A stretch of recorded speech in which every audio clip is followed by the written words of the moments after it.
Hello and welcome back to Pro Life Without Borders with Sarah and Mikayla. Is that our theme music? Yeah, it's like one of those air horn, like, you've won! You have won the right to listen to us for the next 30 to 45 minutes, depending on how long we go on. Yeah. So we are going to talk about, which is very timely on the calendar, we are going to talk about fatherhood today, which is great for two people who are not fathers. Yeah, and also for two people whose fathers are gone. Not in like a prison way. Not in like absent from our life way. Well, it's just, they're absent from everyone's. they're absent from life. They are absent from life entirely. So we are not necessarily the most qualified people to discuss fatherhood. But you are married to a father, and so that that gives you something. I don't even have that going for me. I've got no skin in this game. You have a stepfather. I do have a stepfather, yeah. Well, and I think that something that I have been grateful for is the men in my life who are like, because I don't have a dad. Right. I was an adult when he passed, which is different from your situation. But I have other guys in my life that I can lean on. Like father figures. Yes, and they're like older and they're smart and they know things, and I can be like, hey, and they'll tell me if I'm being stupid, and that kind of stuff. Yeah, it's good.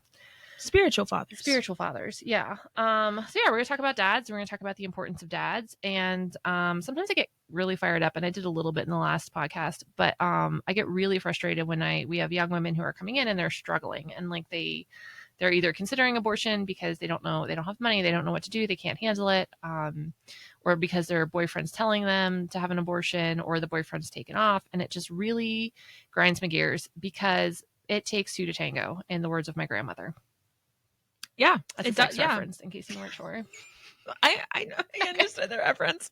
I'm working on my facial expressions, and it's just an unfortunate time that I would like consciously. I was like, oh, like you need to not look like you're upset, and then I just assumed you missed it. You didn't look horrified. I'm working on my facial expressions.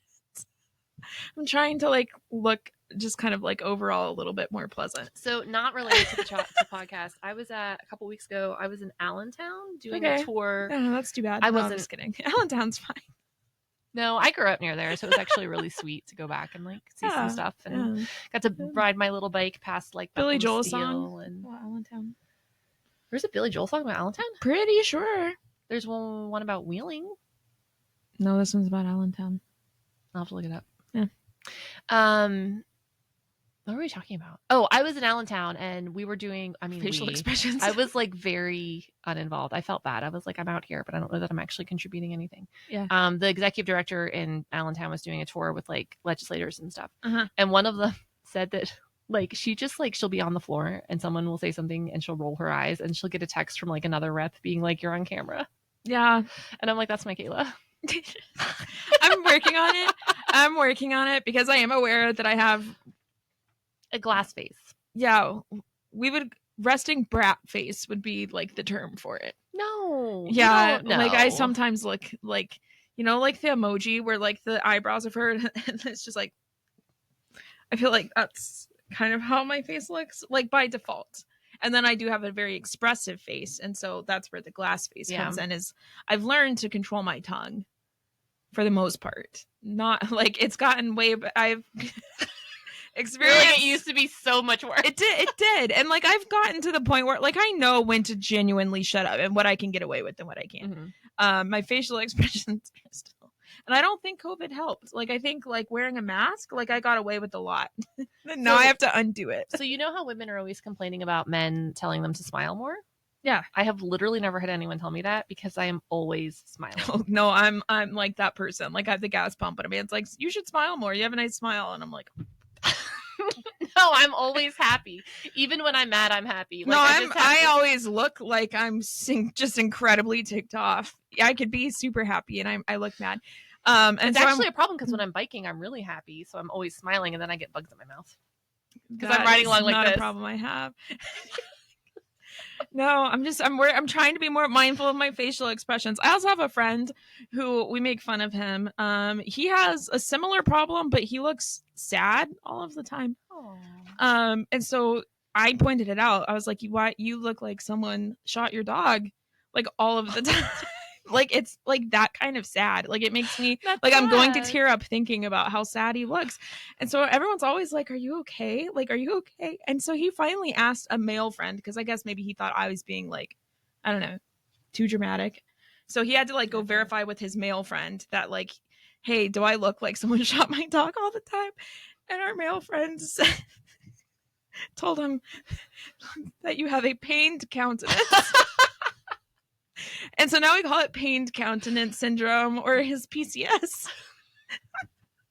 That is such a Puritan thing to say. And so I now know that all these friends are Presbyterian, even though you didn't tell me. Yes, they are in fact all Presbyterian. And so yeah, we make fun of, I don't want to say his name, but like, because you would recognize it, but we make fun of him for his pained countenance syndrome. And so I'm trying not to look upset or like someone shot my dog. That's probably a good thing. Yeah. I'm trying. Okay. Anyway, All right. So back to fatherhood. Fatherhood, yes, it takes two to tango. It takes two to tango, and men are equally as responsible. And I would say, okay, I'd go as far as to say they're even more responsible, but that's like perhaps a hot take. No, I don't think it is. I agree. I think it's a very biblical take. Like, the Bible very clearly states that men are to look out for women. Men are they should be the provider, they should be the protector, and they should be responsible for the women and children in their care. Look at us talking about the patriarchy in a positive light. So the reality is I'm not a feminist. No, I'm not a feminist either. I am what I would call a first wave feminist. Yeah. So I want to vote. Yeah, like I like voting. I want to have my own bank account.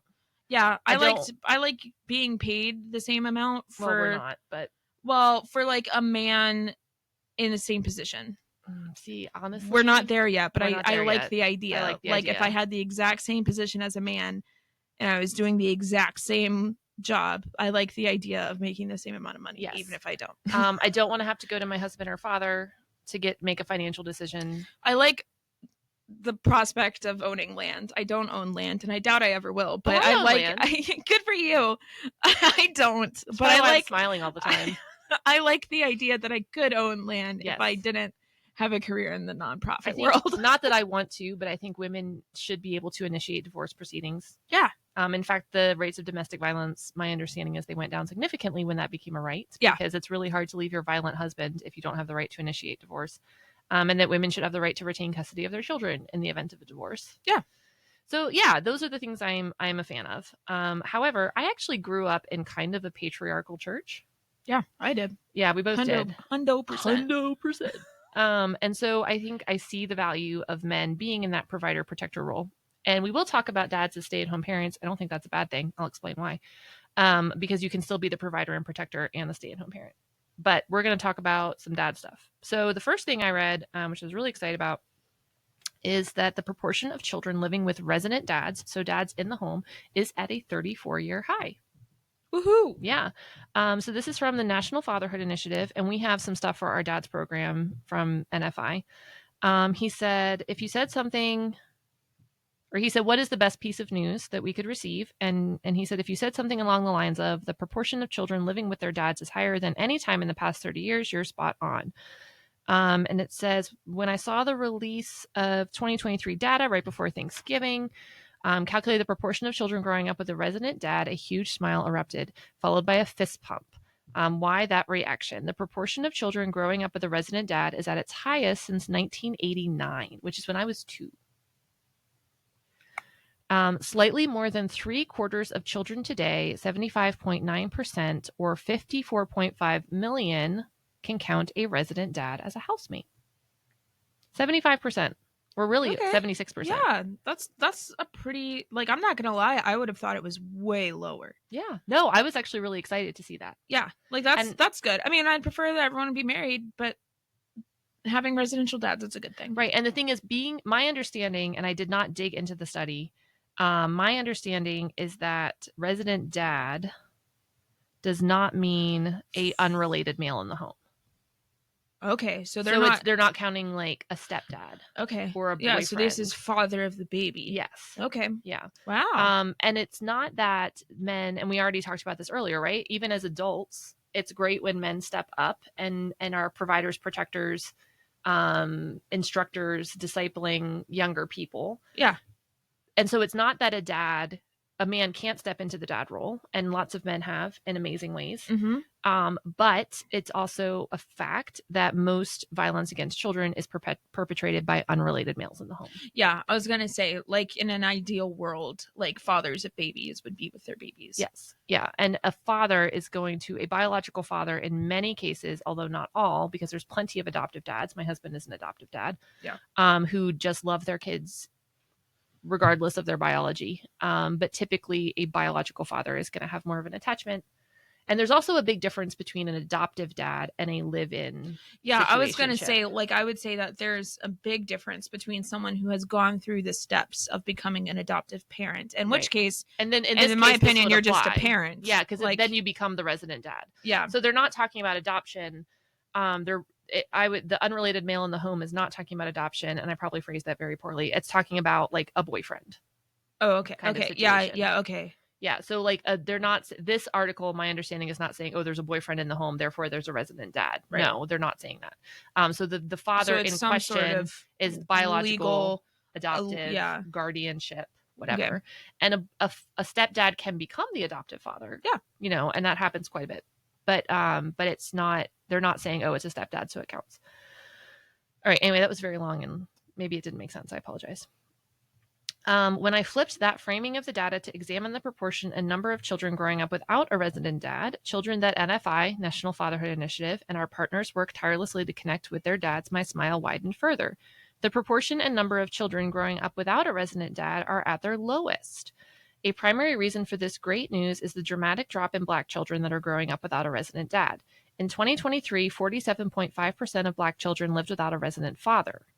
This is the lowest proportion since 1973 and number since 1984, and the proportion is 15.3% lower than its peak in 1995. This is the first time since 1976 that more than half of our nation's Black children are growing up with resident dads. Good. So why does this matter? Right? Because we're talking about fathers, we're talking about how important they are. So I'm going to pull up another thing from National Fatherhood Initiative.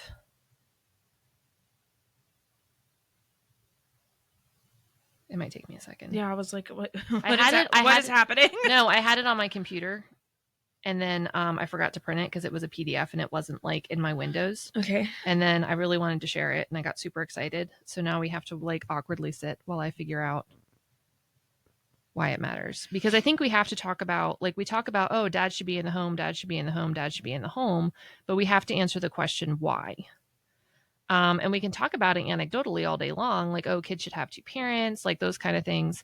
But there's actually some really solid statistics that talk about why fathers are so important. Okay, so we're going to look at childhood well-being. Father-youth intimacy is associated with fewer depressive symptoms for both boys and girls across most of adolescence. Yeah, that makes sense. So having a close relationship with your father is going to mean you're going to be less depressed as a boy, as an adolescent. Yeah. And I see that with my husband. Now we only have boys.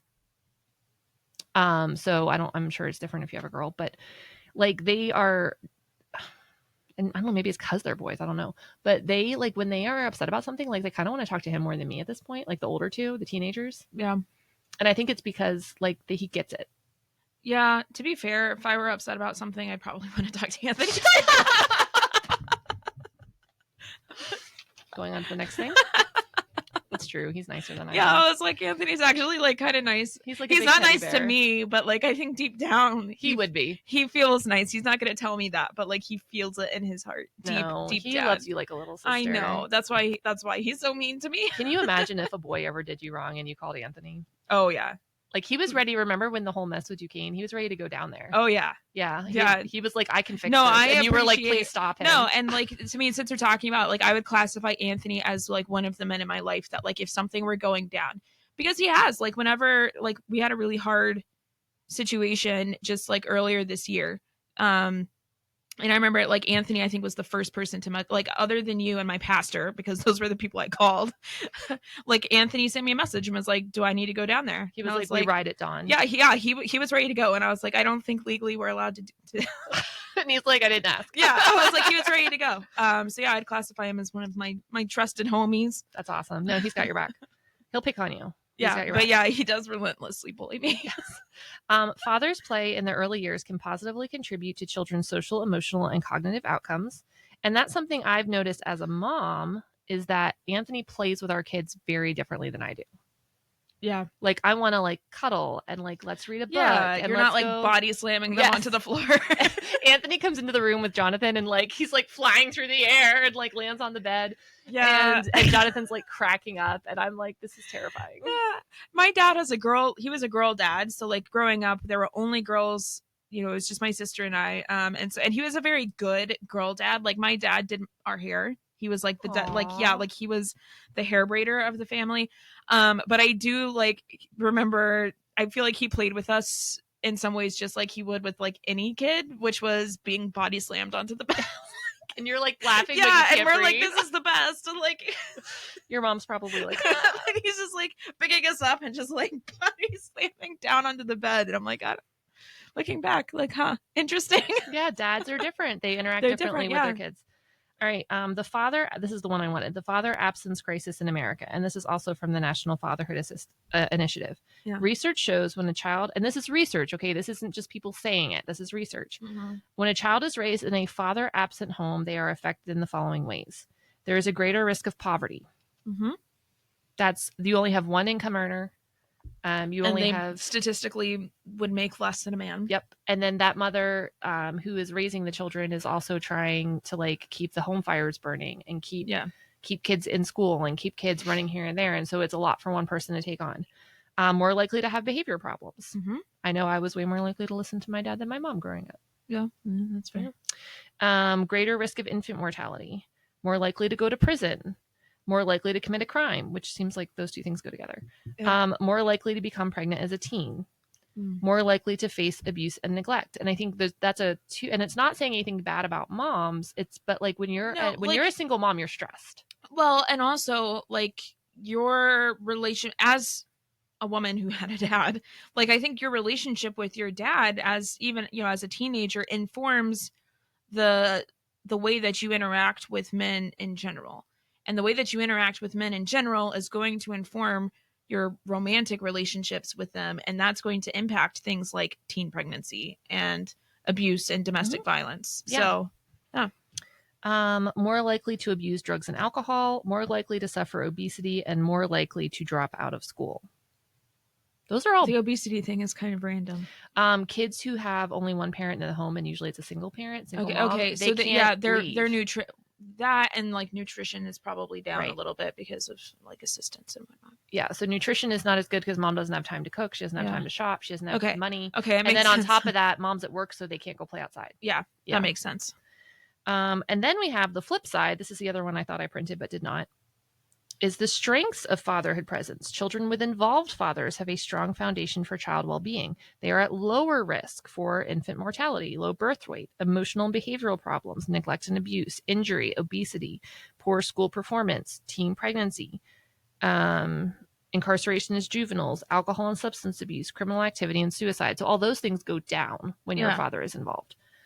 So fathers are huge. I mean, absolutely huge in the life of a child and the life of a family for practical reasons like earning, having two parents and having support, having a united front, but also for like sort of less concrete things like those emotional attachments and relationships and those kinds of things. Yeah. And this is not to say like if you're listening to this and you're a single mom or you're a single dad or whatever, that you're a bad parent. You're absolutely not. Nope. But we can acknowledge that there's strengths to having dads in the home while knowing that some people don't have that. Yeah. Sure. But I think then we have to, as the church, we have to step up and say, okay, if there are children in my community who are not fathered, like what can the church do about that? Yeah. You know, how can we make sure that kids have that model in their life? Yeah. Have someone to take them fishing and hunting and camping and like all those sorts of things. Right. And is there a way for us, for men who maybe have children the same age or maybe their kids are grown to be involved in those people's lives? So we can talk about that at the end. This was really cool. So this is from the Pew Center. I love their research. Large shares of dads, moms, dads and moms say being a parent is an important aspect of who they are. So all parents say that it's the most important aspect. Yeah. 30% of the time. 50 or What? yeah, 30% say it is the most important. 57% say it's one of the most important. Okay. Okay.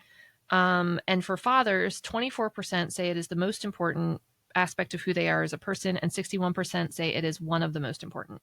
I would argue that from a Christian perspective, it would not be the most important. Yeah, I was about to, like I. This is one of those cases where framing a question really matters, Right. And like this could have been better, but it's fine. The most important part of my life is always going to be God. Yeah, and it should everything be at else least is going to come after that. But I do think that's something that a lot of people, as someone who's not a parent, like I see my friends who are parents struggle with that a little bit. Yeah. And I think sometimes any parent, I think it's more likely to be a mother, but any parent can make their identity as a parent their entire life. Yeah. And then what happens when your kids like grow up? Well, that's what I was like, and I have, I think people who are my parents' age are now coming to grips. I know that my mom had, like whenever both my sister and I were out of the house, she's like, well, what do I do now? Because like, she stayed at home with us. Like we were her whole world. And I'm very appreciative of that. But like, I could see how, given the way that research question was framed, yeah, it's a little bit odd. That it could be a little bit strange. So most of dad's time with their kids is spent playing or providing care, which is great. So they're dressing them, bathing them, changing diapers, getting them ready for school. And it's not just kind of like, we're calling dad in because he's got the big guns. Yeah, exactly. Like wait till your father gets home kind of vibes. The more children a couple has, the more likely the father is to be the family breadwinner, which I think is probably because larger families tend to be more traditional. Yeah.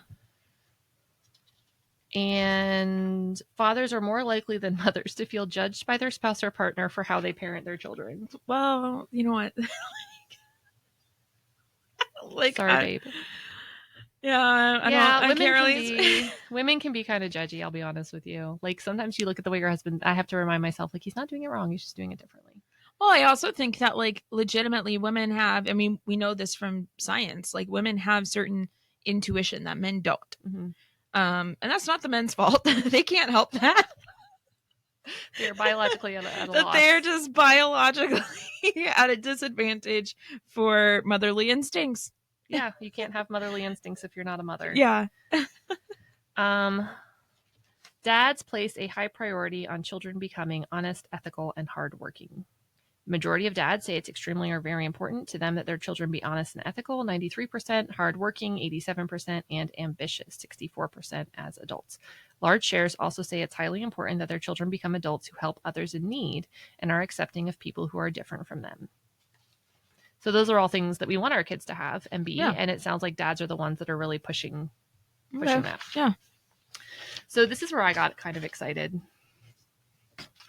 My situation is odd.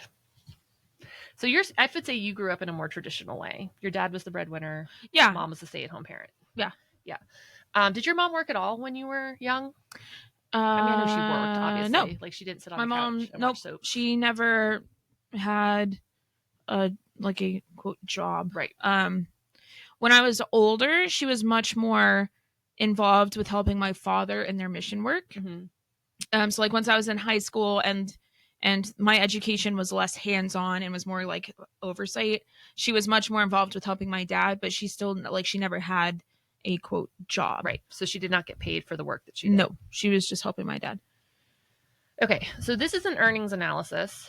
I grew up in a different kind of situation. So my dad was a stay-at-home parent and he owned his own business, and my mom worked full-time outside of the home. Mm-hmm. And I would say that that's unusual now, but it was really unusual in the 90s. Uh-huh. And kind of what happened is my parents were both working. My mom was working. My dad was working. And my dad had gone to seminary. And so they had really kind of like burned it at both ends for a while. Like when my sister was born and I was born, my dad was in seminary. And then he was working at like a retail kind of store. My mom had like an office job. And we were in school. And when my little sister when she was born, my parents were like, hey, like we can't put her in daycare 40 hours a week. Like, this is crazy. Yeah. And my older sister and I were already in school, in public school. And so my dad stayed home with the baby because my mom's job was more stable and had insurance and like all these other benefits. Okay. And then my dad was doing homework with us and he was like, oh, I may as well just teach them myself. And next thing I know, we were homeschooled. Okay. And so it kind of like snowballed from there. And so he was a stay-at-home parent. Now he ran his own business out of the home, and the business got larger the older we got. But yeah, he stayed home up until, I mean, we grew up and grew out and moved out, I guess. And then he focused on his business after, which was really successful, but then he focused on his business.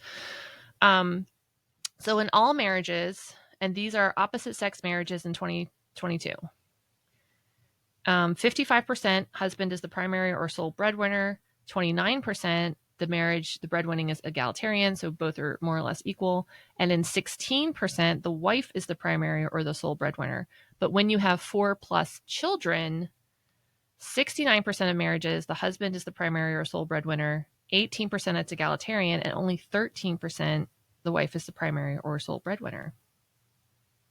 I am in the 13%. Because my husband is also a stay-at-home dad.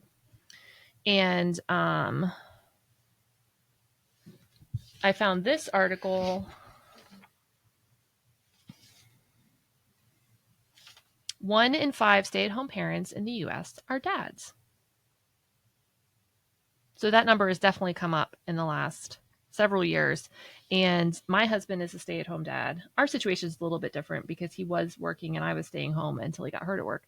But I'm finding more and more families, instead of looking at it and saying, oh, someone has to stay home with the kids, obviously it's going to be mom. They're kind of looking at it as like, okay, who has the better job? Who has better benefits? Who likes their job? Who likes their career? And then making a decision from there, which is really cool. So, yeah. Dads matter. Yep.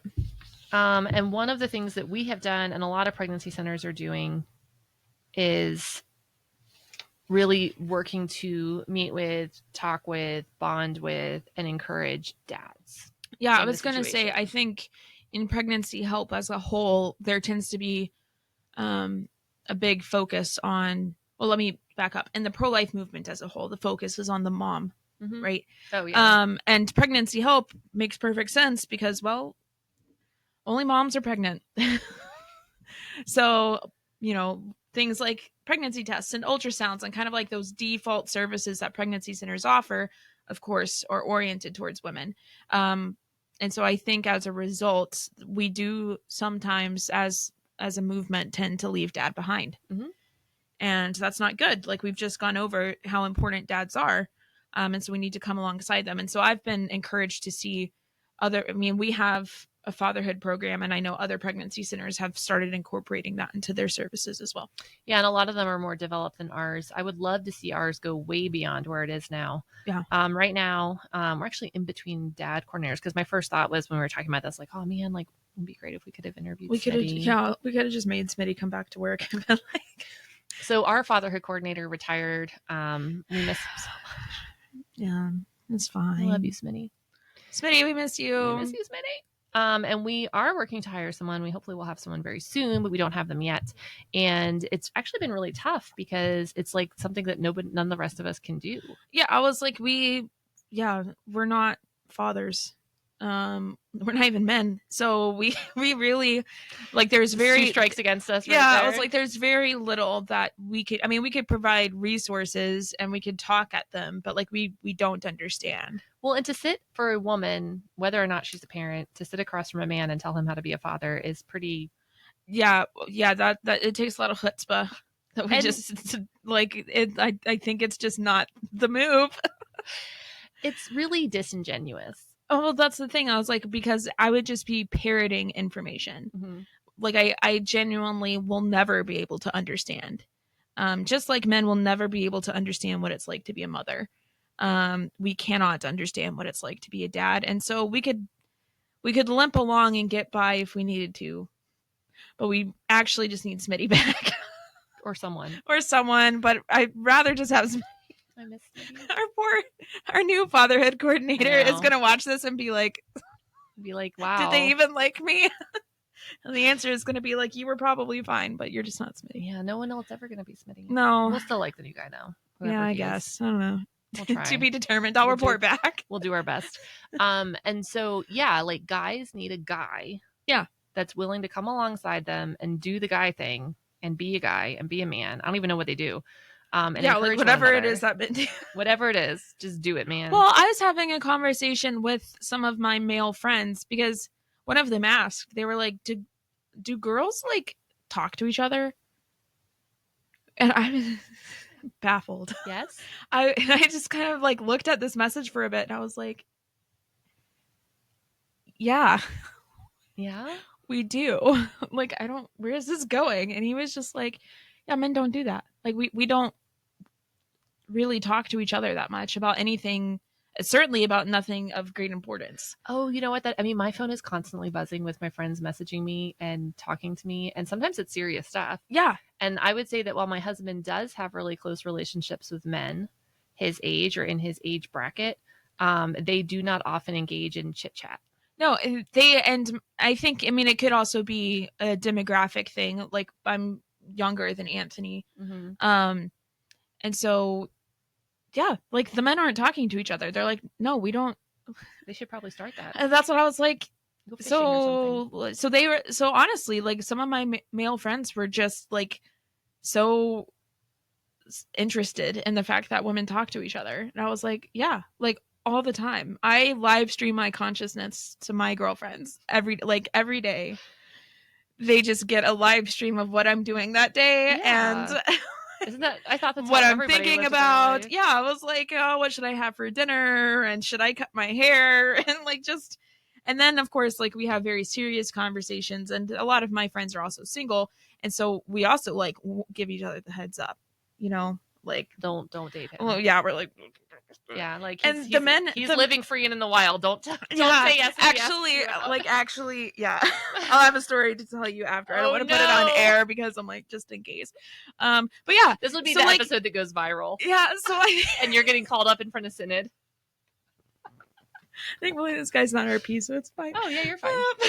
But so women, I think we have like a natural inclination towards community building that men don't seem to have. Apparently, they don't talk to each other. I don't Anthony might be the exception. Anthony is the exception to a lot of things. Like he's not necessarily like social. The litmus test for a lot of stuff. But like the crazy thing is, so he is a stay-at-home dad. And one day I said something to my friend and I was like, one thing I really appreciate is that he's never been mocked for being a stay-at-home dad. Yeah. Like nobody's ever called him feminine or not a real man. And she's like, have you looked at him recently? And I'm like, I don't know, he's my husband. I look at him all the time. And she's like, nobody is going to walk up to that man and say, you're not a real man. Yeah, Anthony does have like a towering demeanor.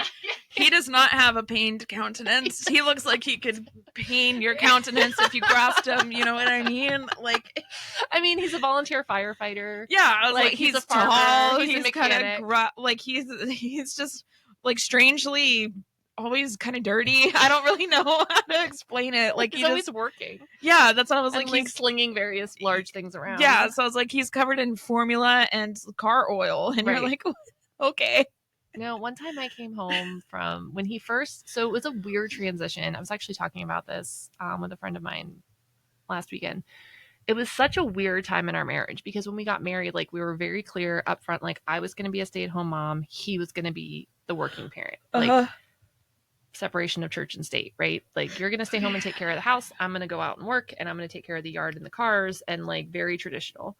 And I did work part-time just to kind of like have some sanity when they were little, but it was like 5 or 6 hours a week. It was for the center. Yeah. I had a friend that would babysit for me. So like they got out of the house, I got out of the house, friend made a little bit of money. Like it worked out really well. Yeah. And then all of a sudden he gets hurt at work and our entire world has like come crashing down.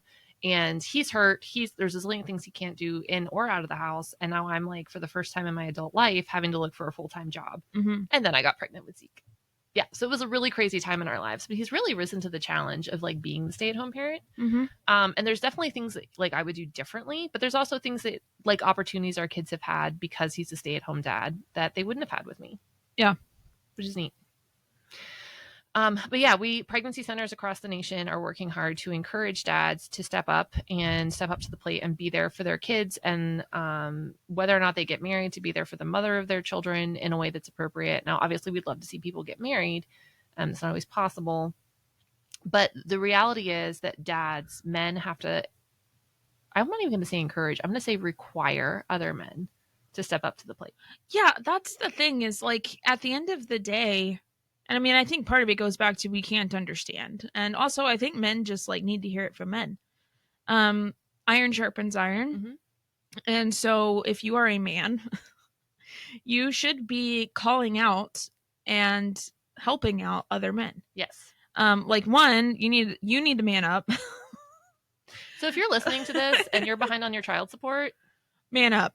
Pay up, write a check. Nobody wants to be around me at Thanksgiving because they'll be complaining about their like child support checks. And I'm like, oh my goodness, did she assault you?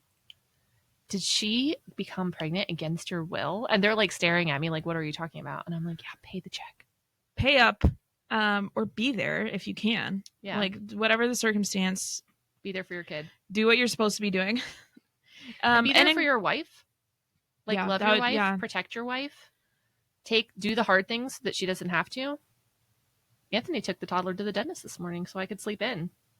Nice. You can't do anything harder than taking a teething toddler to the dentist. They bite. I'm sure. It's bad.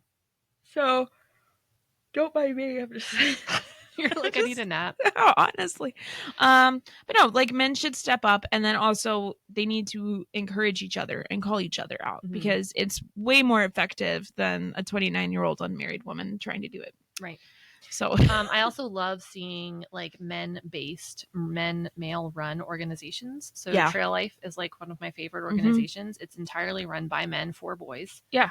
There's zero female leadership, which I love. Yeah. As someone who would probably be sucked into it otherwise. And the guys just interact differently with the kids than a woman would. And I think and I'm not saying this is necessarily bad, but even in like Boy Scouts, Cub Scouts, like women tend to lead the younger ages. Yeah. And I think it kind of becomes a little bit of a cop-out.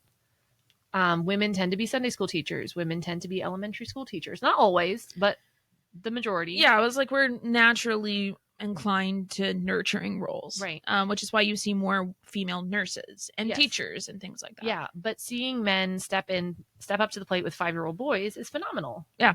So Zeke's group, I didn't find this out until, I mean, not that I would have cared. I thought it was actually genius, but it was super cute because he was telling me about how they always had apples as their snack at Trail Life. Okay. And I was like, always? Like every single time you have an apple? And he's like, yeah, we always have apples. And I found out what the leader was doing. I think that this was like the 5 and 6-year-old boys. Okay. At the beginning of the lesson, he gave them all an apple to keep them busy. Yeah, I was about to say, like, yeah, they've got something to mess around with. They've got something to chomp on. You run the risk of them being projectiles. That's my first thought is like they're just going to throw them at each other. Yeah, but they would, and it takes a while to really eat an apple. Yeah. Especially if you have like a 5-year-old sized mouth. And so That's they would hand smart. out all these apples and it would keep them still during the lesson. Yeah, that's real smart. Yeah. And so Zeke's like, yeah, I'm going to remember that. apple. I'm an American Heritage Girl, whatever they call it, leader or something. Oh, yeah, that's right. So I think for the little kids. So I'm going to be like, here's an apple. Interesting. Yeah, it was a great solution. But yeah, I really love seeing my kids, my sons, because I only have sons, learn about what it means to be a good man from people other than just my husband. Yeah. So they have other male role models, not just through Trail Life, also through church and family. But they have this great group of guys that's really speaking into their life and helping them be godly men, which is something that I can do in my role as their mother. But the older they get, the more they need male influences. Yeah. And I think that's something I appreciate as someone who didn't grow up with brothers. I have brothers now, but I did not grow up with brothers. And my dad was a great dad, like one of the best. But he was a girl dad. And so I didn't see too much just because of circumstances, men raising boys, right? Like my dad was having tea parties with us and braiding our hair. And so it's been that's like, really he's so cute, but like very manly man. He reminds me a lot of Anthony. Like I feel like Anthony would be braiding girls' hair. If you had daughters, like he would be braiding their hair. Yeah.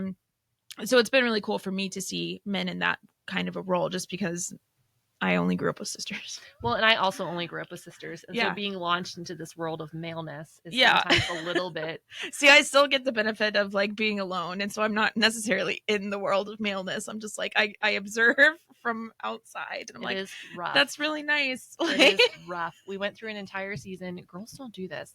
Where one of my sons, who shall remain nameless, because my goal is not to humiliate my children, didn't wear clothes. Yeah, you know who I'm talking about. I do, because you were a brand new staff member and you stopped by my house and found my undressed child sitting in a bucket of dirt. Butt naked.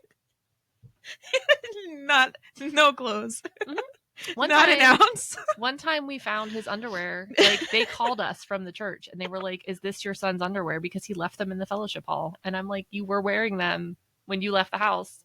And somehow you came home without them." And they got left in the middle of the fellowship hall. Like, what was happening? I still to this day cannot really wrap my head around a scenario. Some mysteries are best left unsolved. Probably.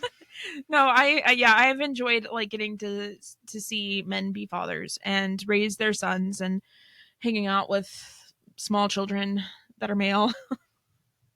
It's been good. Yeah, usually when they're wearing clothes. Yeah, just like a solid 90% of the time. Every now and then you're like, where are your pants? Like, where? Yeah, like, go put your pants on. Yeah. Why are you wearing pants? Yeah. So it's all good. So yeah, so our fatherhood moment is, and this was actually fatherhood moment, our Jesus moment about fatherhood. Jesus is our father. No. We actually did. We did a walk T-shirt with this verse from I think it was from Malachi or from Micah. It was like one of the M prophets. That he will turn the hearts of the fathers to their children. And like that's before my time. Yeah, it was before it was red. There was like an outline of like the old red shirt. The old red shirt. Yeah, I came in when we had the new red shirt. Okay. And so this idea that like God is our father, but he also is going to turn the hearts of fathers to their children, and that's important. And fathers are called on again and again in Scripture to care for those who are weak, and men are called to care for those who are weak and who are helpless. And fathers are called to teach their children and raise them up in the way of God. Yeah. So they're important. Dads are important. Well, and I think there's something to be said for the fact that probably one of the most known biblical metaphors is God our Father. Mm-hmm. Right? Like that I think that really says something. None of this God is like our mother nonsense. Stop that. It's weird. It's awkward. It's weird, and it's also a cult. And maybe heresy. Yes. So heresy. I was like, I think it's definitely heresy, and it is also affiliated with at least one cult. So stop that. Which cult? It's like a really big cult in China. Like they've got this weird thing. Yeah, it's like very strange. Anyway, it's weird. Cut that out. Yeah, don't do God that. is our father. Yes. And I think that really does say something about the importance of fathers. Mm-hmm. And don't trick yourself into thinking that children are just as good without a male leader in their life. No, they're not. And that's not to poorly reflect on single parents, because I think that's where a lot of it comes from, right? Is right. Like, we don't want to hurt anyone's feelings. Yeah, we don't want to hurt anyone's feelings. But it's okay to admit that children are better off with male figures in their lives. Mm-hmm. And if you're in a situation where you are a single mom and there isn't a male figure for whatever reason, work to find one. Yeah. Obviously, like, what's the term? Resident father is the ideal. But if that's just not the case, I think this is where it becomes important to be involved in your church. And men, get involved with your church and involve yourselves in the lives of these fatherless children. Yep. So step up, man up. Yeah, that's going to just be the title of this episode. Man up. I usually would just put kind of like the general topic that we're talking about. Like, I should have just put fatherhood, but I think I'm literally just going to make it man up. Man up. Yeah. And if you don't know how to be a dad, there's tons of stuff. There's pregnancy centers have fatherhood programs. There's other fatherhood programs in the community, but there's also just find another dad. Like, look around your church, your community, whatever, and look for a dad who is loved by his kids, who's respected by his kids, who has raised successful kids, and be like, hey, can you tell me how you did that? Yeah. And it'll work out. Yeah. So we'll see you next week. Thanks, everyone.